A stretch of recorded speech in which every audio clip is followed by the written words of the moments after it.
I think so. We are recording. Okay. We are live, Houston.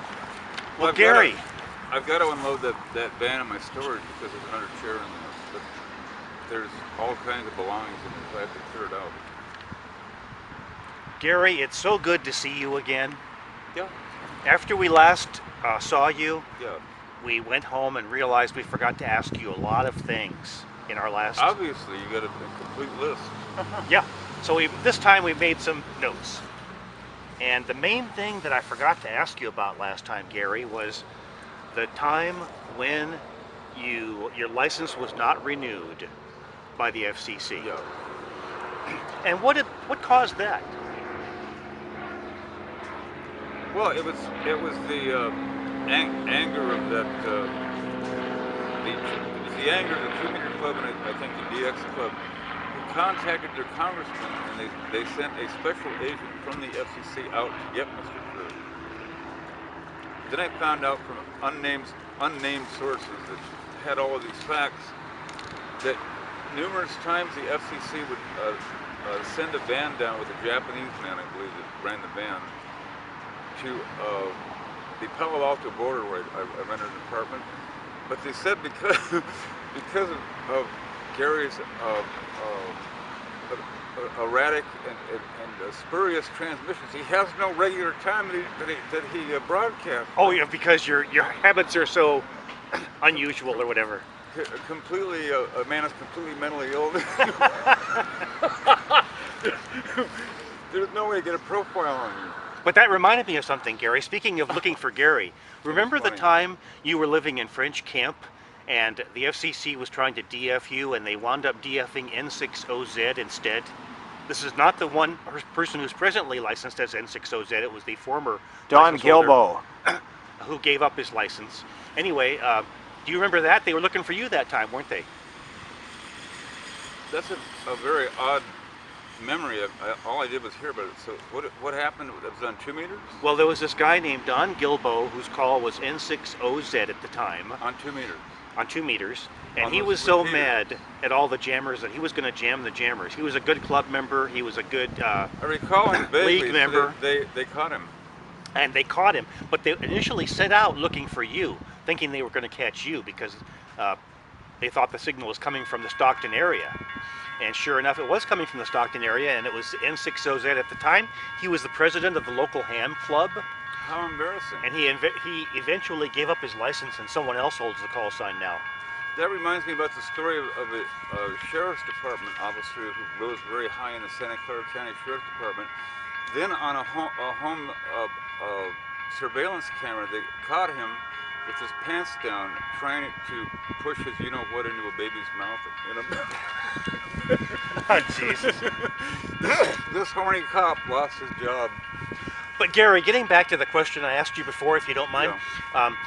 Well, the club, they were mad at you because you got on 2 meters and raised Mary Hell and talked to all your buddies. But that wasn't the main reason the FCC went after your license, was it? What about the audio test? No, what about the audio test? We were a communist threat to the security and peace of the civil services. Yeah, Not right. dangerous anarchists, but they had guns. They knew how to shoot. I've been pulled over recently with all the weird news, and some woman said, "Well, according to the computer here, you bought a bunch of high-powered weapons." I said, "Yeah, those were all stolen or taken by the police department. We have to search that van." Now they gave up. There's no weapons in that van. You are laughing, are you? Yeah. We have it on the computer. No, there's nothing. I'm a homeless guy. Hey, you know what? Injustice. Mr. Martinez is here. How are you? I haven't got no money from the government for 25 years. And they kept me locked up 35 of my life. It's a bummer. I'm sorry. That's too bad. Robert. Gary, but you do recall the audio test, do you not? Yes, the Grizzly Peak 2 meter group was trying to order us off the air, and I said, no, I have a right to run audio tests here as much as anyone else. no one is granted an exclusive. And what kind of test did you run, and how did you do it? They were of an extremely technical nature, and due to my advanced age, I don't recall what they were. They involved various tests of retransmission. Wasn't there one primary tape loop that said, "This is WA6JIY conducting an audio test"? Yes, that was considered a crime. And you played that tape loop for how long? Oh, here comes the train.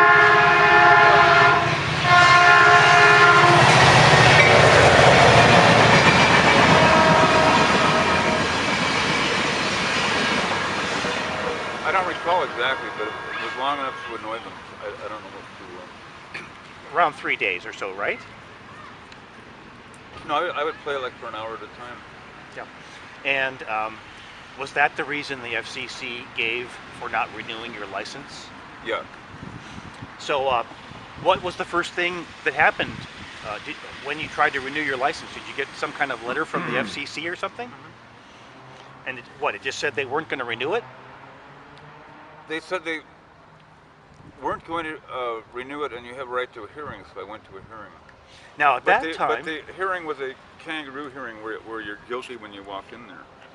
They were going to convict you no matter what you said. And that hearing was in San Francisco, right? Yeah, the audience was full of club members. I thought you were there. I was The there. FCC hearing. And you know, now the law says they have the right to conduct the hearing in Washington, D.C. That's They horrible for you. changed the venue.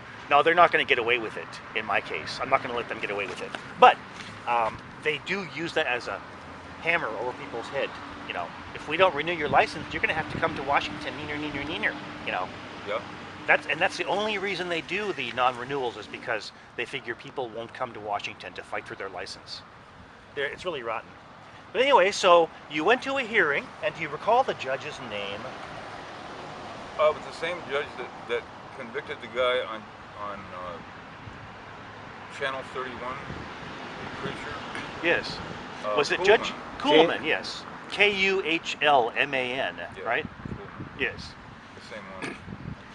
And so you had a hearing before him, right? Yes, but they kept interrupting it. It's excellent tactics to use on a layman because they haven't been in combat before. So you say that's irrelevant. Well, it was obvious to you that it was relevant, but you never explored the argument, you dumb fuck, to respond to an obvious question like that before you went in. Well, you know, Relevancy of this item is related to this item. They would attempt to confuse you, with their methods, which you don't even fucking know what their methods Gary, are. here's what they do. It's a kangaroo. Here's what they do. They prejudice the case from the very outset by only charging the bare minimum of facts necessary to prove what they want to prove. Now, you have the right to expand the facts and raise new issues, but you have to do it within 20 days. Nobody even realizes. No, you are somewhat incorrect, and I reminded a friend of mine that you taught me this. At the beginning of the hearing, including one that I had down here, you put all of the facts on the table because you may not introduce them later. You introduce every Gary, fucking fact and argument. The that you FCC's have. rules have been amended since your case was heard. No, I'm And talking about right here in these courts here in the Okay, city. but I'm talking about the FCC, all right? They're all similar. They have different rules. Well, they're all extremely similar. And the FCC has a rule that says if you want to expand the issues, You may? you can maybe, but you you may have not. to do it. But you have to do it within 20 days All right. of when you get your papers saying they're not going to be renewed. The license right. is not going to be renewed, and nobody realizes they have to do it, so nobody ever does. Then when you go to the hearing and you try to go into those issues you want to go into, they say, "Oh, you can't. You didn't make your motion within 20 days." Irrelevant. So anyway, that's what happens. They do have a kangaroo court going there. As a matter of fact, didn't They do. some people refer to Judge Kuhlman's court as the Circus Kuhlman? Do you recall that phrase being used? No. The Circus Kuhlman. That's right, Circus Coleman. Yeah, But I recall. Stand by for a It- timeout here in it a was microsecond. obvious that he was probably a prison warden. So he was one of the men that send this guy and this guy to all the really bad riots and dangerous people that are rioting and carrying loaded firearms while they're on the ham radio. We've got Restarting. Remember Nixon? Oh yeah. You gotta get these motherfucking cocksuckers. Yeah. So you went to the hearing, and do you feel it was a fair hearing? No, it was not. The San Francisco court was totally different. No, they had already decided your guilt, and they kept interrupting me, saying, "Well, you can't present that. You have no foundation for that. We didn't acquiesce to your first point. So no, that's stricken." So they asked you more questions. I said, "Well, do you have any more information?" I said, "Yeah, but every time I try to introduce it, you keep saying it's not relevant." Right. Well, those are tricks of the trade that they know. So I take it that Judge Kuhlman ruled against you eventually, Yeah. and your license wasn't renewed. But do you recall a statement in his opinion where he discussed your audio test, and he said he wasn't really testing anything except the patience of his fellow radio amateurs? I do recall that. Now, years ago, So Kuhlman did get off one good line in his opinion. Years ago, when I lived on San Francisco Creek in Palo Alto, I have to tell you actually why I took this case on. Marty Volkov was mad at me, so he mails me a notice of violation, and then the FBI leaves a card on my door. Oh, so you hired the FBI now. So trying to up the fear factor so you'll settle the case rapidly. We'll scare this guy. Then they sent me this big brown envelope about that thick of a totally perjured, false conversation that I had never been in 1 million years that they had invented, typed it out, and gave me this as an example of what they would use in court against you. I said, "Oh, so you can't be an honest motherfucking son of a bitch. That's it. I'm gonna take your goddamn ass to court." So I did, from that one issue. Well, false evidence is foul as shit, and it's going on right here in this county, as if you don't know. But every time you try to raise the issue, they always say, "Mr. Kerr, this is not the time to address that issue." Oh yeah, it's never the time. It's never the time. No. A time that you may not raise that issue again. Yes. See the tricks to use? We already ruled that issue is not admissible, Gary. So. Yeah. So don't anyway, repeat it so again. Kuhlman ruled against you, Of course. and you took an appeal, right? Yes. Do you recall at that time, Gary, that there was an agency called the FCC Review Board? Does that ring a bell? That doesn't exist anymore, by the way. But you first appealed to the Review Board, correct? And then they ruled against you also? Yeah. And then did you appeal to the full FCC, the full commission? A good friend of mine who was a successful lawyer and a very intellectual person in Berkeley assisted me, and he told me that you must exhaust administrative remedies first. So you go all the way to their end of their ruling. No, I think what they did from the review board is they submitted it themselves to the FCC board or whatever. Oh, I see. And said, do you affirm that this license should be canceled? Oh yes, that the guy's obviously a rule violator. So they jumped the whole process. I see. So you never actually appealed to the commission. But anyway, I tried. There's the train again. But I had a lawyer friend of mine who worked at Stanford Law Library, and read these cases. He even gave me the name of the book and what shelf it was on. So I went down and read them. And they are nasty people. So after you lost your license, do you recall how your friends wanted to keep you on the air because we thought you were a good person to talk to? So we let you get on our stations and talk? Yeah. And at that time, that was perfectly legal. They have since passed a rule against that. But at that time, it was legal. In fact, they passed the rule in response to that. But it was called the Kerr rule because you were in the audience, and the judge got red in the face and said, "These rules do not apply to these circumstances. If you want to make a rule change, then go about the rule-making procedure and introduce another one to cover these circumstances. But what you're using here does not address the circumstances." So the FCC came after you because they thought you were still on the air, right? After your license had not been renewed. And they took you to a hearing before the judge. What was his name again? Spencer Williams? Spencer Williams, who was extremely famous and had a one-page obituary in the He was a very well-known Chronicle. judge, yes. Huh? He was a very well-known judge. The guy was honest as fuck. I could not believe that. And I've never seen a judge like that. what happened was, if I was there, and I recall that the FCC didn't tell the judge that there was this provision in the rules that allowed a person to operate third party, and that's what you were doing.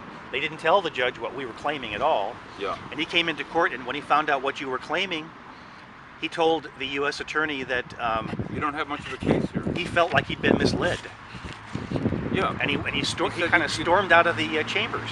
Well, I saw him get red in the face, which was actually in my favor. He wasn't. He was only angry at me one time. When he said, "Well, you violated my order, so you understand the order is not to use any radio equipment whatsoever at any time now. Otherwise, I'm going to throw you in jail." So I said, "Yes, I will not go near a radio." So that's my verbal order. That's on I the see. record.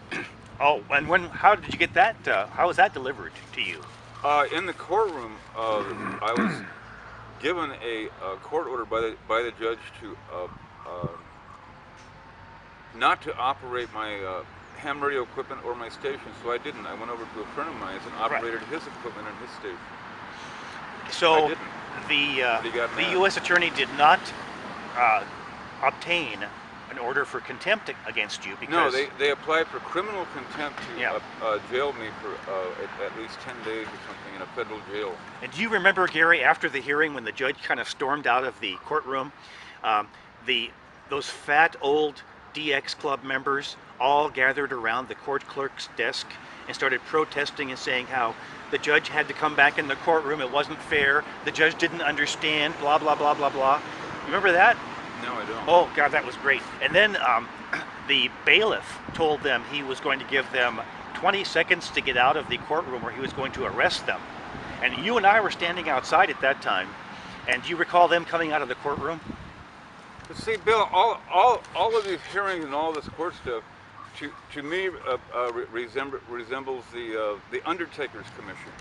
Now we have some undertakers here that aren't following the rules. They're having sex with the corpses and stuff. So instead of the FCC, it's the Federal Communications Undertakers Commission. Okay, so it's all negative, sad as fuck, and it drives people away from the hobby. Right? Yeah. Anyway, those fat Well, old disgusting, DXers sure were upset that they didn't get their contempt order. Oh man, they came out of that courtroom with their faces all red and angry.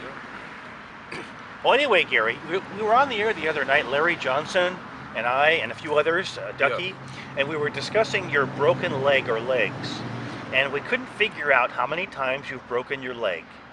How many times have you broken it? Two or them? 3 times. 2 or 3. Yeah. Now, was the first time the time that you were riding the bicycle around the apartment house on Cooley Avenue? No, I was masturbating. No, a sheep kicked me Say, oh, a sheep kicked you, really? while we were becoming friends. I don't believe that for a minute, Gary. I don't believe that for a minute. I think it was you were drunk as hell and you were trying to ride your bicycle around the apartment building as fast as you could, and you pedaled through a turn and dragged a pedal and upset yourself, and your leg got tangled up in the bicycle frame. Isn't that correct? Sort of. That was number 1. I think so. And then number 2, was number 2 when you were trying to retrieve your car from the impound? Yes. Yes. And I fell into a hole. Damn. Wow. And that was at the same leg you broke both times? Yeah. The left? Yes, I'm liable to die from. However, nobody died from a broken leg that I'm aware of. Did it besides the involve Civil your War. hip or just your leg? In the Civil War, people were hit with cannonballs, Yeah. and some lived and some did not. But a broken leg will not kill you. How's the left hip? Has it Oh, ever better. been? Has it been broken? Oh, when was that? Several years ago, I was living on the streets here, and I was forced to fistfight all of these fucking drunks on every street corner. So eventually, I met somebody who was tough for me to beat the shit out of me, and I didn't know it at the time, but damaged my hip. Then I crashed my bicycle. Oh. Broke the hip. But years ago, you had a lot of violent people with disability for years. Was that also your left hip? Yeah. So it's always been your left leg and hip. Your right Yeah. one is pretty good? But the Bible and the Quran mention that your left side is a side that has a propensity for evil. Left side of the brain. And since left you've side of the injured body. your left side, that means you can't do very much evil with your left side anymore. Yes. You never want to sit at the left hand of the Lord. Okay? It's right in the. We've had a lot of requests, Gary, from hams who want to know about the toilet paper situation on Cooley Avenue. Wasn't there a period of time when neither you nor Larry nor Mitch nor Don Rhodes would buy toilet paper? No, I've never been an anal person, so that went over my head at all times. The anal references. It didn't. But there were people that are into shit and scat and stuff. No. I'm not talking about that. I'm talking about They are warped. when you were rooming with Larry Johnson and Mitch Rosenberg, and I think maybe Don Rhodes. I'm not sure. Didn't you guys have an argument over toilet paper? Probably. And nobody wanted to buy it because they felt everybody else was using too much. Isn't that correct, Mr. Kerr? Your fans want to know these things. Inquiring minds want to know. I have absolutely no idea. Oh, I'll tell you what happened. None of you would buy toilet paper. Now, the question then becomes, how did you wipe your ass with no toilet paper? You don't recall that either? Well, Mitch probably did it like a dog across the carpet. You know. Why did Mitch start a fire that burned the carpet? Because he did something extremely annoying, and I told him if he didn't stop it, he would have to move somewhere else. I forgot what it was. What was he doing that was so annoying? Stealing my groceries or something Oh. that didn't belong to him. Good I old said, Mitch. well, that's not part of the rent if you can't control your beer stealing or whatever. Good old I'll Mitch. just tell you to find someplace else to stay. Why, you rotten son of a bitch. But Yeah. Well, Gary, did you ever hear the Don Rhodes interview on the radio? did what? The Don Rhodes interview? Did you ever hear that? It No, I was did not. on. Oh, you know about what Negative Land is, don't you? Yes, I've heard of it. It was on Negative Land. They interviewed Don Rhodes one time, and he talked about. I'll give you a copy of it. They talked about. Don talks about how he became a jammer, and how he would have certain people tell him whom to jam, and he would just go ahead and jam without even thinking about it. But you know, by the way, Don has his license now. Anyway, That's good. any comment on Don Rhodes, his jamming career? Well, they did bust him, but Larry got involved in it. Got him involved in that nonsense. But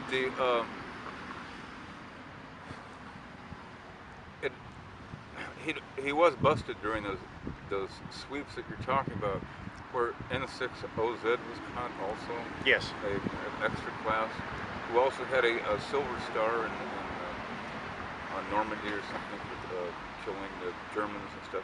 It was a top-notch citizen. Yeah, he's no longer a ham. But he was the next person that would have snuck into a baby's room with one of those. Don't finish that thought, Gary. No. All figures of authority act that way because they are kind of like perverted, mentally ill bastards, aren't they? Well, Policemen N6OZ are typically warped more than you think, hams. Oh yeah, they're all crazy. but not as much as policemen that are in the news. Oh, policemen. That become too unbalanced. Yeah. I don't know about that, Gary. I just don't know about that. But so you don't have too many thoughts on Don Rhodes' jamming career and how he got started? Larry got him on here. That's all I know. Oh, then there was that time they came after Don and they came after Larry, claiming that Larry had gotten Don on the air or something, and Larry said nope, he had nothing to do with it, right? He took the What? fifth. Repeat that. Oh, the FCC came after both Don and Larry initially because Don was on the air, but Larry said he had nothing to do with it, and Don backed him up, and so they didn't proceed against Larry after all. No. So, No, they didn't. They were mad at me and a couple of people. Probably you, I believe, also. oh yeah, well, I'm sure they were. Um, we have a lot of hams asking whether jamming is just something you do for its own sake, or are we jamming for a cause, Gary? Just wanted to get your thoughts on that. Well, it's just like abusing drugs and alcohol. Now that I'm older, I don't want to do those things. But when you're younger and drinking a lot of alcohol and stuff, yes, you'll raise hell, right? But getting older now, I'm more conservative. My car insurance has gone up, all kinds of things. So you have to hide from the government computers now. But I have various ways of rebelling, but I can't reveal them. Yeah, you But wouldn't you want have to do to that. rebel against the government. You cannot allow the government just to run the towns in our society or me. You know what I'm saying? Yes, but you know, my main source of income is retirement Social Security. Huh? That's my main source of income. So I feel like a hypocrite criticizing the government. You know what I mean?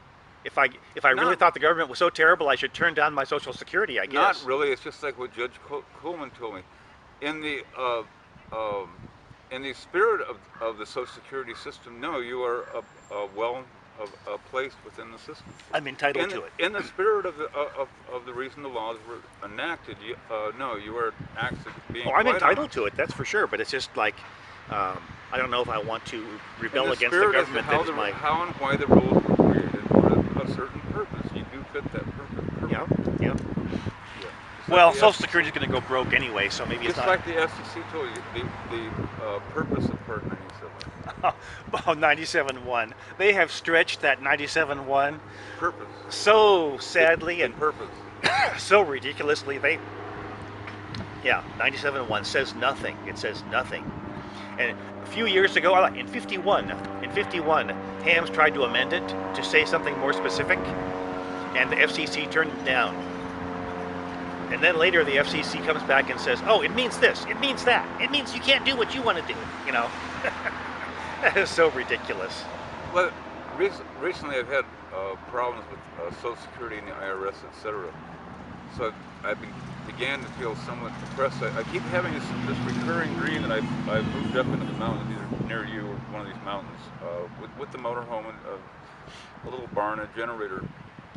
And I get back on HF radio, shortwave, from one of these mountain towns, and everybody gets down there and it says, "Oh hell, you don't have a license. We're going to have to turn you to FCC." And sure enough, in the dream, I see a van, a white Chevrolet van coming from miles away. I said, "Oh shit, I've got to get off the air and dismantle all this shit." Now, why would you have a recurring dream like that? What is that symbolize? It probably means you really want to get back on the air and raise Mary Hill. It was during a period where the IRS, Social Security and stuff. Oh, I see. I don't know, Gary. Well, but it did strike me as odd. Why are you having a recurring dream that you set up a ham station in the mountains and started yelling and talking to these idiots on HF that you were going to get pulled over by the FBI or something? No, you're becoming neurotic.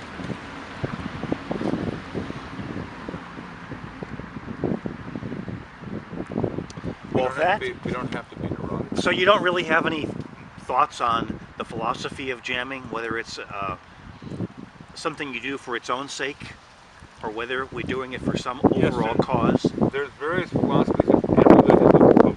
One of the highest quality ones is Taoism.